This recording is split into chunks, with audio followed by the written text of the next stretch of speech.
All right, I'm out of here. All right. What's the best way to get there? Well, it depends. Where do you want to end up? I'm not really sure. Well, then it doesn't matter which way you go, but you better have a full tank of gas.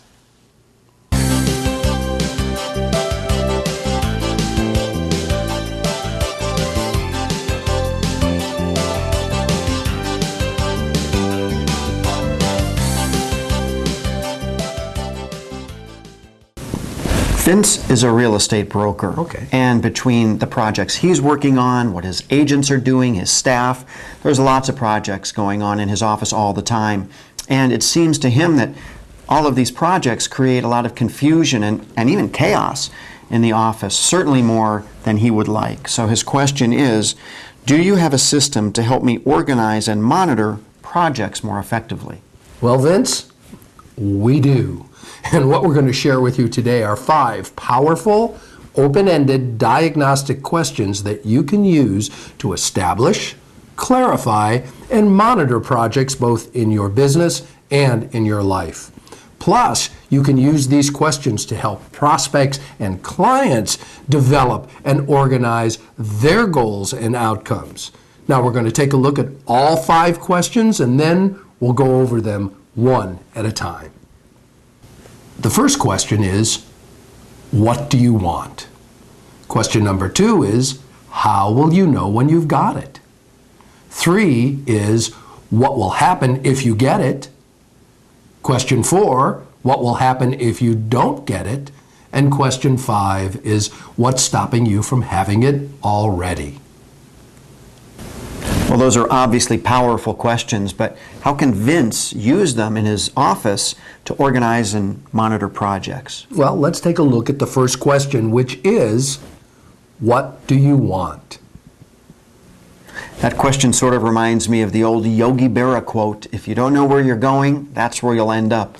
That's true. This question is designed to help you clarify your outcome and to clarify that outcome in the positive. Yeah, for example, Vince, the answer to this question, rather than saying, well, I don't want this project to run late, the positive would be, I want this project to end by August 2nd, for example. Exactly. Should we look at question number 2? Let's do that now.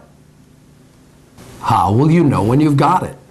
In other words, what evidence will you have that the project has been completed successfully? What will you hear? What will you see? What will you feel? What will other people be saying that will let you know that the project has been completed successfully? Now, this may seem like an obvious question, but ask yourself, how many projects have you started without really knowing what the successful completion of that project would look like?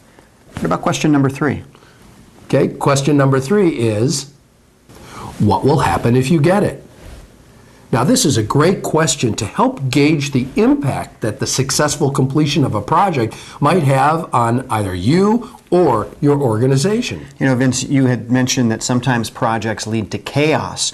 By addressing this question before you begin the project, you can anticipate what the impact, what the effect on your organization will be. You might decide, because of that, it's not a good idea to do the project at all. At the very least, it will help you plan for whatever the impact on your organization is. Let's take a look at question number 4. What will happen if you don't get it? Now, this question is the flip side to question number 3. And the answer to, well, what will happen if you don't get it, really discloses the implications of not completing the project successfully. This is a great question to use if you need to motivate yourself or a team to rally people around getting a project completed. Plus, if you want to bring it down to the real world and your project is, well, my wife has asked me to bring home milk by the time I get home and you don't do that, the question would be, what will happen if you don't get the project completed? And I don't think I want to go there. So how about question number 5? Question number 5 is, what's stopping you from having it already? Now, I believe this question, which is, what's stopping you from having it already, is the perfect bookend to the first question of, what do you want? And I happen to think that this can be the most productive question of all because it may uncover issues not only in your organization, but in your own life personally that have prevented you from achieving goals in other aspects of your life. Good point. So what's our action step for the week? Here's your action step. Apply these 5 questions to a current project. Now here's a little bonus. Not only can these questions be used to establish, clarify, and monitor your projects, but you can add them to your list of open-ended questions and use them in prospect meetings. So Vince, we hope that helps you keep your projects on track and eliminates some of the confusion and chaos in your office. Thanks for being with us this week. We'll see you next week. I'm Andrew Sokol. And I'm Mike Krieger. Take care. Bye-bye.